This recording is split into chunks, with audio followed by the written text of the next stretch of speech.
빛의 속도로 1억을 빨리 만드는 사람들의 통장에 있는 공통적인 특징은 과연 무엇일까? 제가 계좌를 까봐야 된다 그랬죠. 통장을 들여다봐야 된다. 퇴직금 제외하고 뭐 일단 자산이 1억은 넘었습니다. CMA에 얼마 들어있습니까? 3,300. 적금은 267만 원이니까 자, 이런 경우가 돈이 안 모인다. 1억을 빛의 속도로 모으는 사람들의 계좌의 특징은 첫 번째,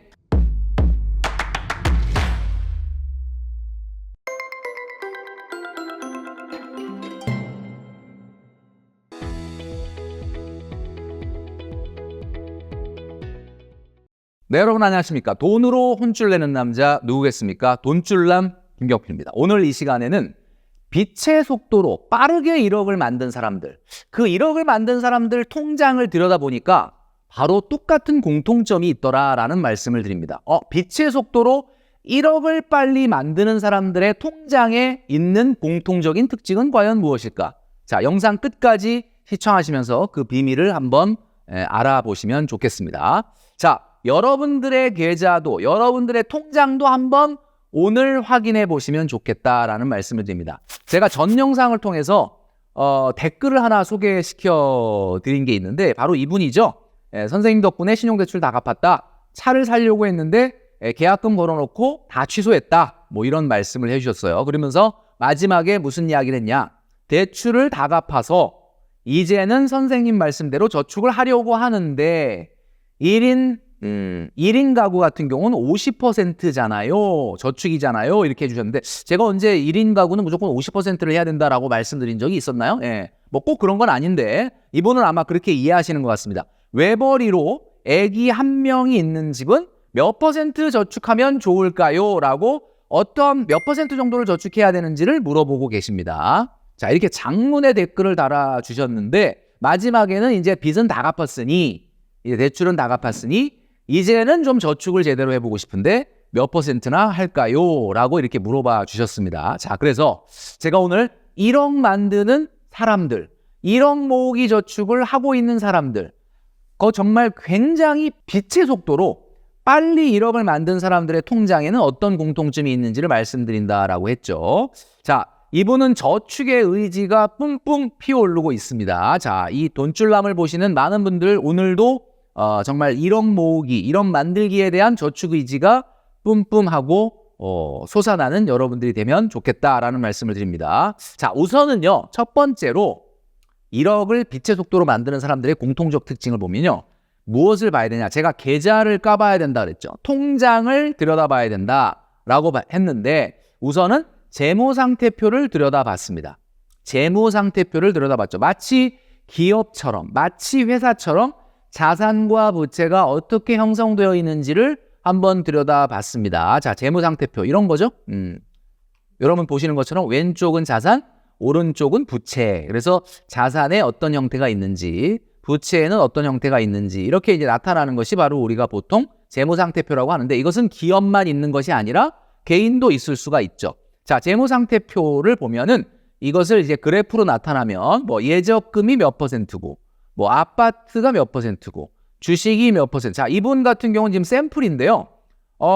집이 있으시다 보니까 아파트가 3억이라고 하는데 야, 이게 아파트가 그럼 거의 본인이 갖고 있는 전체 자산에서 거의 대부분 91%를 차지하고 있고 주식은 1%밖에 안 된다. 주식은 1%밖에 안 되니까 어때요?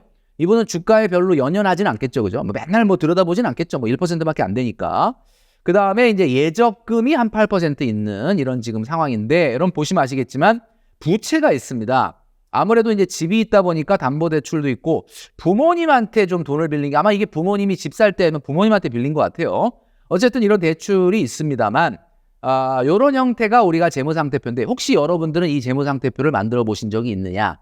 스스로 한번 만들어 봐서 내가 도대체 나의 자산 중에 순자산 중에 몇 퍼센트가 주식이고 몇 퍼센트가 예적금이고 몇 퍼센트가 CMA에 있고 뭐 이런 것들을 한번 해보실 필요가 있다라는 얘기죠. 자, 지금부터 한번 잘 보시기 바랍니다. 이 사례는요, 제가 상담을 진행했던 분들 그 내용을 좀 각색을 해서 말씀을 드린 겁니다. 자, 참고로 해주시고요. 일반적인 사람들의 통장을 들여다봤어요. 그냥 무작위로 그냥 들여다본 겁니다. 이거는 뭐 제가 누구 특정인을 지정한 게 아니라 그냥 무작위로 들여다본 거를 보여드리는 거죠. 자, 첫 번째, 그냥 직장인입니다. 30대. 자, 들여다볼까요? 자, 이렇게 생겼습니다. 일단 뭐 이분은 부채는 없네요. 부채는 없고 한창 돈을 만들어 가는데 어쨌든 퇴직금 제외하고 뭐 일단 자산이 1억은 넘었습니다. 넘었는데 재무상태표의 그래프를 보니까 예적금이 52%고 주식이 42%고 연금이 6% 이렇게 돼 있는데 하나하나 한번 보도록 하겠습니다. 자, 보시면 자, CMA에 얼마 들어 있습니까, 여러분? 보이시죠? 850만 원. 제가 바로 말씀드릴게요. CMA 과다. CMA 과다. 자, 이게 무슨 얘기냐? 여러분, CMA라는 게 뭐예요? 내가 유사시에 입출금이 자유로운 거죠. 물론 이분은 주식 투자를 하시다 보니까 아마 모르긴 몰라도 어때요? 이것을 좀 가지고 있다가 뭔가 좀 주식이 쌀 때 싼 주식이 눈에 들어오면 뭐 사겠다라고 해서 이렇게 하셨는지 모르겠는데 여러분 아시겠지만 직장인 중에 아직 자산이 지금 뭐 2억, 3억 이상이 아닌 아직까지는 1억 수준밖에 안 되는데 이 중에 42%가 주식이다. 그럼 이분 같은 경우는 매우 피곤합니다. 그냥 아침 저녁으로 주식을 들여다보고 그죠? 자기 개발을 해야 될 시간에 사실은 주식 때문에 아마 이분 주식을 공부할 수도 있어요, 진짜. 공부하면 잘할 수 있을 거란 생각에. 자, 한마디로 CMA가 과다하다라는 것은 언제든지 돈의 인출이 일어날 가능성이 있다. 그에 비해서는 정기적금은 현재 적금도 뭐 적게 하시는 편은 아닌데 예금이 부족입니다. 잘 보시면 예금이 부족이에요. 지금 이게 보니까 여러분 아시겠지만 한 사람 거가 아니라 이 결혼할 커플을 대상으로 조사한 것 같은데 그러다 보니까 이렇게 2명 거가 이렇게 나와 있죠. 모든 게 다. 두 사람이 합쳐서 이제 아직 1억밖에는 안 되는데 이게 보시면은 예금 부족의 CMA 과다입니다. 그러면 여기 보시면 여기 앞에 있는 분과 뒤에 있는 분 중에 뒤에 있는 분은 CMA에 850만 원 있는데 적금은 지금 등한시하고 있죠. 자, 이렇게 되다 보니까 어때요? 주식은 2,560만 원이나 있고 적금은 267만 원이니까 적금보다 주식이 거의 10배죠. 10배 정도 되고요. 예금에 비해서 주식이 너무 많은 상태가 된다. 주식의 비중이 과다. 자, 이분이 빨리 1억 만들기를 할 수 있을까요? 자, 이런 경우가 돈이 안 모인다. 예측 가능한 저축을 하는 게 아니라 주식이 너무 많은 비중에 입출금이 자유로운 CMA에 돈이 많이 들어있기 때문에 이분은 지금 현재 우리가 예측 가능한 몇 년 후에 1억 되겠구나. 뭐 한 1년 후에 또는 2년 후에 1억 되겠구나라는 걸 종잡을 수가 없는 상태다라는 겁니다. 자, 또 한 명 볼까요? 이건 또 다른 분인데 이건 개인입니다. 단독인데 이분은 1억 4,600이네요. 이분도 대출은 없어요. 자, 보니까 어떻게 돼 있느냐? 예적금이 61%, 주식이 31%. 자, 이분도 잘 보시면 여러분 잘 보십시오. CMA에 얼마 들어 있습니까? 3,300. 여러분 CMA에 3,300이 들어있다는 얘기는 무슨 얘기냐? 이분은 따박따박 뭔가 지금 1억 만들기 저축을 하고 있는 게 아니야. 어떤 경우에는 이 돈을 화끈해가지고 쓸 수도 있고 화끈해서 주식 투자를 한번 해볼까 이 생각을 하는 거죠. CMA라는 통장의 특징이 뭡니까? 파킹 통장처럼 언제든지 입출금이 자유롭다라는 특징을 갖고 있죠.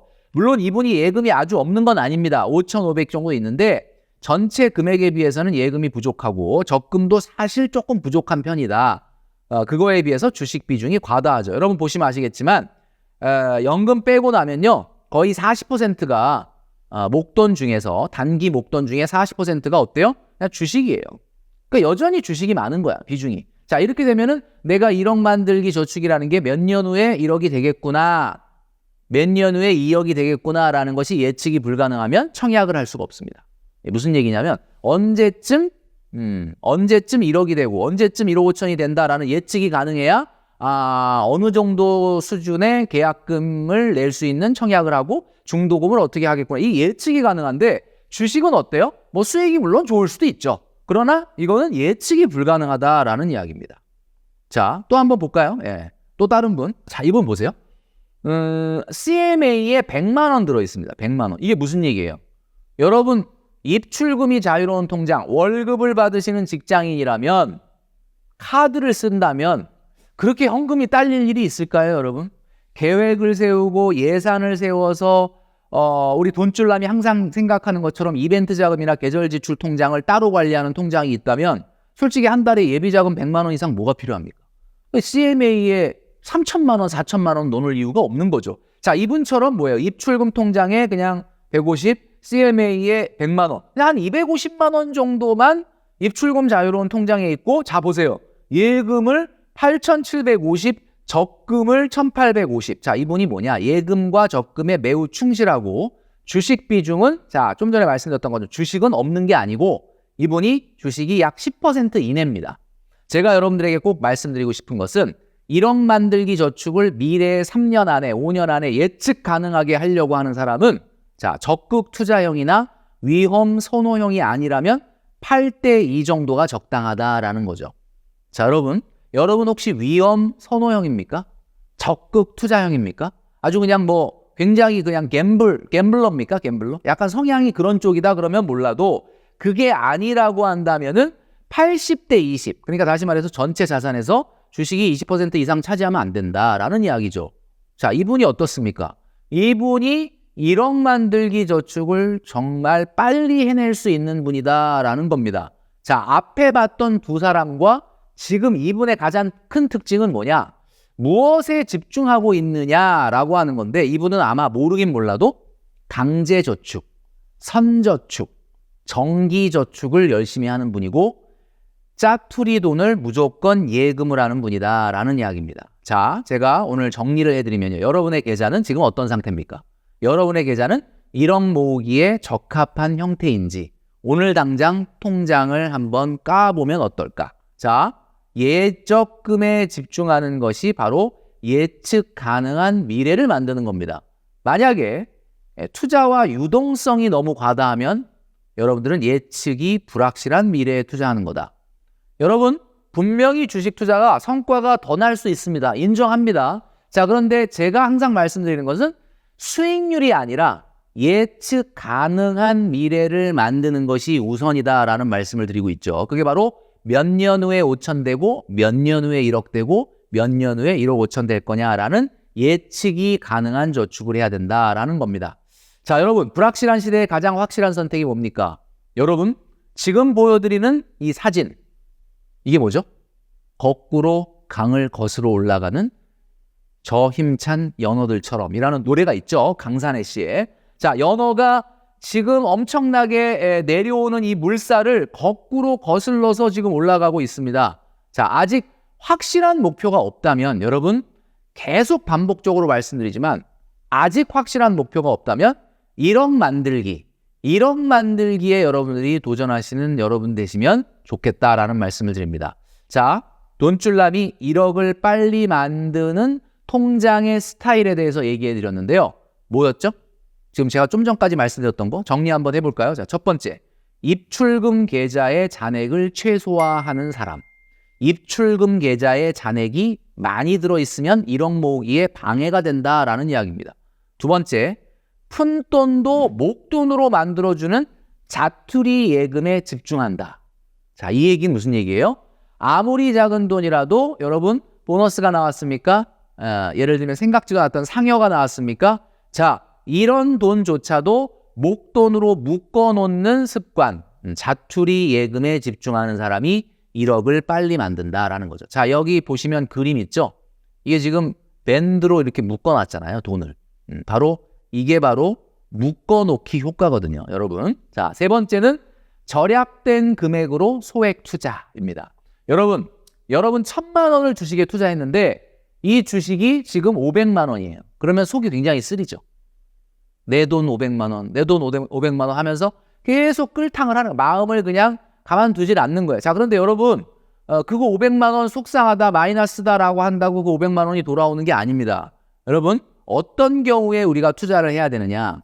우리의 기대치를 낮추기 위해서, 여러분 혹시 안마의자를 사려고 했다가 안마의자를 장바구니에 담아놨는데 안 사게 됐다. 그러면 갑자기 200만 원이 좀 굳은 것 같은 느낌이 들 때가 있잖아요, 가끔. 자, 이 200만 원으로 주식을 사는 겁니다. 자, 그럼 만약에 그 주식이 200만 원이 50만 원이 빠져서 150이 되더라도 속으로 이런 생각이 들지 않겠습니까? 원래는 200만 원 써버릴 뻔했는데 그나마 그래도 150으로 주식 남아있구나, 이런 생각을 하게 된다는 거죠. 자, 그래서 제가 지금 말씀드리는 1억을 빛의 속도로 모으는 사람들의 계좌의 특징은, 첫 번째, 입출금 계좌가 굉장히 적은 금액이 들어있고 푼돈도 짜투리 예금에 집중하면서 절약된 금액으로 소액 투자를 하는 스타일. 이 스타일이 바로 1억을 빛의 속도로 만드는 사람의 통장의 전형적인 스타일이다라는 말씀을 드립니다. 자, 여러분의 돈 모으기는 어떤 방향성을 갖고 있나요? 혹시 두 개 중에 하나라면 혹시 이거 아닙니까? 여러분, 지금 제가 좀 전에 말씀드렸던 것처럼 거꾸로 강을 거스러 올라가는 연어처럼 이렇게 목표를 향해서 막 가는지 아니면 뭐 이렇게 바다 위에 이렇게 둥둥 떠 있는지. 자, 뭘 말씀드리려고 하는 거냐면요. 내비게이팅. 여러분들이 목표한 곳을 향해서 계속 전진하고 항해를 해 나가는지 아니면 그냥 파도와 물결에 따라서 둥둥 떠다니는지. 이게 플로팅이죠. 자, 내비게이팅입니까? 플로팅입니까? 여러분의 목표는, 여러분들의 저축의 목표는 내비게이팅입니까? 플로팅입니까? 둥둥 떠다니는 게 아니라 여러분들이 목표한 곳으로 계속 전진하는 저축을 해야 된다라는 말씀을 드리고 싶은 거죠. 자, 오늘 말씀드렸던 것처럼 뚜렷한 목표를 갖고 있지 않고 방향성을 갖고 있지 않고 지금 1억 만들기 또는 1억 빚 갚기를 실행하고 있지 않다면 미래는 정말 우리가 가난해질 수밖에 없는 상황이 될 수밖에 없다라는 점을 말씀드리면서요. 오늘 여러분 내가 어떤 저축의 방향성을 갖고 있는지 한번 스스로 계좌를 통해서 확인하는 여러분 되시기를 바라겠습니다.